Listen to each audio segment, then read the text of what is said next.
Some stories begin with a fight. This one begins with two rooms. The first room is in the mountains of Dagestan in the south of Russia, where the winters are long and the expectations placed on young men are older than the buildings they live in. It is a small wrestling room. Concrete floor, a single mat in the center, a wood-burning stove in the corner that keeps the cold just barely outside. There is nothing on the walls. There does not need to be. This is where Ruslan Ibragimov learned what he was. He started wrestling before he started school. In that part of the world, for boys like Ruslan, that is not unusual. Wrestling is not a sport there the way sport is understood elsewhere. It is closer to a language, a way of expressing and measuring something that does not have another outlet. His first coach was a man of very few words who communicated almost entirely through adjustment, moving a grip here, correcting a stance there, watching everything and commenting on almost nothing. Ruslan learned to pay attention to the corrections and ask nothing about the silence between them. He lost often in the beginning. Every good wrestler does. The ones who stay are not the ones who win early. They are the ones who get up the same way every time, reset their stance, and go again without carrying the last exchange into the next one. Ruslan was always one of those. His father noticed it. His coach noticed it. Nobody said anything about it because in that environment, noticing something and saying nothing is its own form of approval. By the time he was a teenager, Ruslan was running mountain trails before sunrise every morning. Not because anyone told him to, because the space and the quiet of it suited the way his mind worked. He thought about movement up there, about angles and timing and the geometry of a takedown. He thought about how the body works when it is pushed past comfort and what it finds on the other side of that threshold. He thought about these things the way other teenagers think about music or friends or what they want their lives to look like. What he wanted his life to look like was this: to be undefeated. He went professional at 19. Small venues, small money, large opponents. He won his first 12 fights and none of them went the distance. He did not celebrate after victories in any way that would embarrass him to look back on. He shook hands, answered questions briefly, went back to camp and resumed preparation. His promoter found this difficult to sell to a public that prefers its athletes to have personality. His coach found it ideal. Now the second room, Dublin, Ireland. A gym that smells like old leather and effort. Where the ring has been repaired so many times the canvas has a texture like a history book. Cormac Brennan found this gym at 15 and it found him back almost immediately. His trainer, a man who had seen several hundred fighters pass through that door and could tell within 2 sessions which ones had something that could not be taught, watched Cormac for 3 weeks before saying anything to him directly. What he said was, "You move like you already know what's coming. Do you know what's coming?" Cormac said he didn't. His trainer said that was fine. That was the right answer. Cormac was quick in ways that went beyond the physical. He read opponents while he fought them, adjusting in real time, finding patterns in the first round that he used in the third.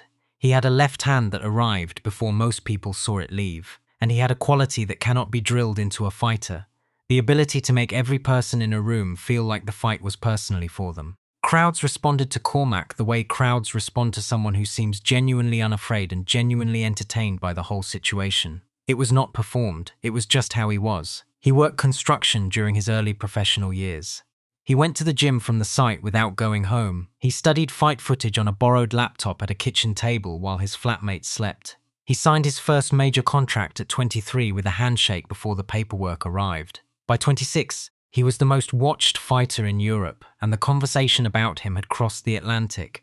It was that conversation that eventually put his name in a room with Ruslan's. A promoter in Las Vegas had been watching both of them for 2 years. He had a talent for identifying fights that people would argue about before they happened, and arguments are the most reliable currency in this business. Ruslan Ibragimov versus Cormac Brennan for the World Lightweight Championship was not a hard argument to start. It started itself. The moment the announcement was made, the reaction split cleanly down predictable lines. Ruslan's supporters pointed to his takedown rate, his submission record, his ability to neutralize strikers by removing the ground they stood on. Cormac's supporters pointed to his power, his movement, the specific left hand that had ended 6 of his victories in the first round, and the fact that nobody had ever looked comfortable against him on the feet. Both sides believed their man was going to demonstrate something the other side needed to understand. Ruslan heard about the public debate through his team and found it only mildly interesting. He did not follow social media. He did not read the predictions. He watched film of Cormac for 40 hours over 3 weeks and learned what he needed to know about the footwork, the timing of the left hand, and the 3 situations in which Cormac was most comfortable striking. Then he went back to the mountain and ran. Cormac heard everything the public said and enjoyed most of it. He had a gift for taking other people's opinions and converting them directly into fuel. The ones who believed in him energized him. The ones who didn't energize him more. He read the prediction columns and the forum debates and the analyst breakdowns, and what he took from all of them was a sharpened sense of what the moment required. This fight was not just a fight, it was a statement. He intended to make it clearly. The press conference in Las Vegas was the first time they were in the same room. Cormac was fluid and precise at the microphone. The kind of speaker who makes every word sound like it was chosen specifically for the person listening. He spoke about the fight with a combination of confidence and genuine respect that the room received warmly. He said that Ruslan was the best grappler he had ever prepared for, that his record was legitimate and his skill was real, and that none of that was going to be enough on fight night. He said it the way you say something you actually believe and are comfortable standing behind. Ruslan's response, delivered through his translator in his characteristic flat cadence, was that the fight would show what preparation and belief look like at their highest level, and that he was looking forward to that demonstration. It was not a particularly quotable response. Every journalist in the room wrote it down anyway. They stood for a face-off, and neither of them moved closer than the space required. Ruslan looked at Cormac the way he looks at everything, without urgency, without performance, with the steady attention of someone whose mind is already working on a problem they don't need to announce. Cormac held his gaze and did not look away, and what passed between them in those 30 seconds was something the cameras recorded but could not fully capture. Fight night arrived the way fight nights always do, too fast for the people involved and too slowly for everyone else. 60,000 people filled the arena. The card beneath the main event was strong, but the crowd's real attention was being saved. You could feel it in the building, the particular quality of a crowd that is waiting for something specific, something they have been thinking about for months. Ruslan's walkout was exactly what you would expect from him. No theatrics, walking pace, eyes forward. He moved through the corridor of cameras and noise as if he were walking a familiar road to a familiar place, and when he stepped into the octagon, he stood in his corner and looked at nothing in particular and breathed. Cormac's entrance took the arena apart. His music hit and 60,000 people remembered simultaneously that they were allowed to make noise, and they made all of it at once. He walked out in a suit jacket, one hand raised toward the crowd, reading the room the way he always reads a room, finding the frequency of it and matching it exactly. By the time he reached the octagon steps, his team was already vibrating with the energy of the crowd, and Cormac was already somewhere just ahead of that, already slightly further into the fight than the rest of them. Round 1 started the way the analysts had predicted and went somewhere they hadn't. Cormac moved beautifully on the outside. His footwork created angles that Ruslan had to constantly track and recalculate.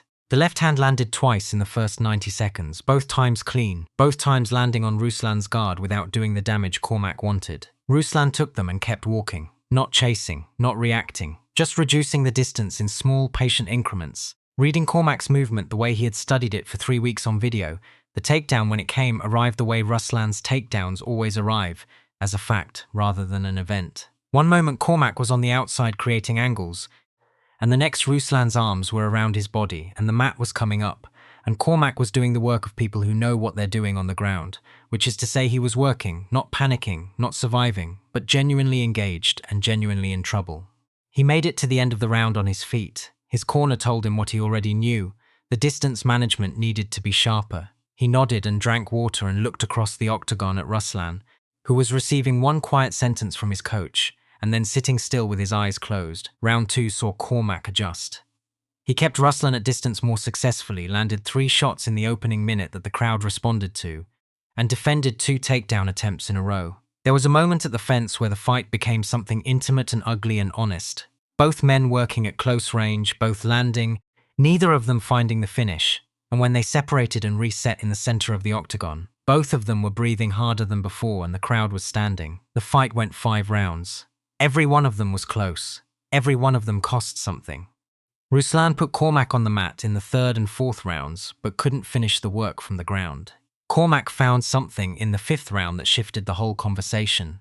A right hand that landed while Ruslan was momentarily still, the kind of punch that doesn't announce itself before it arrives. Ruslan went to one knee, the referee counted. The arena became something that was no longer sound but pressure. Ruslan rose at 8 with clear eyes and the referee let it continue. Cormac came forward, not wildly, purposefully, landing, pressing, trying to close the chapter that the right hand had opened. Ruslan held on, survived the storm, clinched, slowed everything down, kept Cormac from landing the shot that would end it. The horn sounded with both of them still standing. Cormac had chased the finish and not found it. Ruslan had absorbed something few people absorb from a puncher of Cormac's quality and was still in front of him when the round ended. The split decision went to Ruslan. 48-47, 47-48, 48-40. The arena divided itself along the lines you would expect. Some noise, some silence, some argument already beginning in the rows near the back. Cormac received the result with the face of someone who is doing the honest arithmetic of a close fight and knows the numbers could have read differently. In the center of the octagon, Ruslan extended his hand first. Cormac took it and held it for a moment and said something that Ruslan received with a small nod. Whatever it was between them. Ruslan's post-fight interview was brief and sincere. He thanked his team, he thanked his family, he thanked Dagestan. He said Cormac was the hardest fight of his career and that the right hand in the fifth was a feeling he would remember. He said this plainly, without drama, as if honesty about being hurt was simply the accurate thing to say. Cormac said he wanted the rematch. He said the grappling was a problem he intends to solve.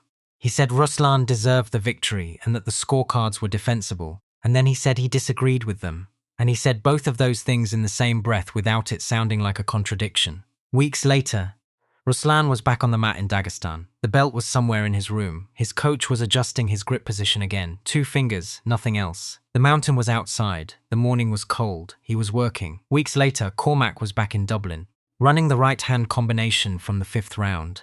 Running it again. His trainer watching from the edge of the mat with the particular expression of someone who already knows what the next chapter is going to be. The rematch had not been announced. It did not need to be. Both of them already knew it was coming. Both of them were already getting ready for it in the only way either of them knew how, by going back to the room where they started and beginning again.